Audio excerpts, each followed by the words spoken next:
তো হাই ফ্ৰেণ্ডছ, কি খবৰ? আপোনালোক সকলোৱে ভালে আছে?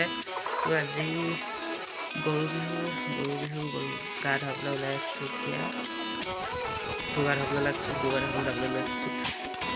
তো আপোনালোকে ধৰি লওক ভিডিঅ'টো স্কিপ নকৰা সম্পূৰ্ণকৈ চাই যাওক।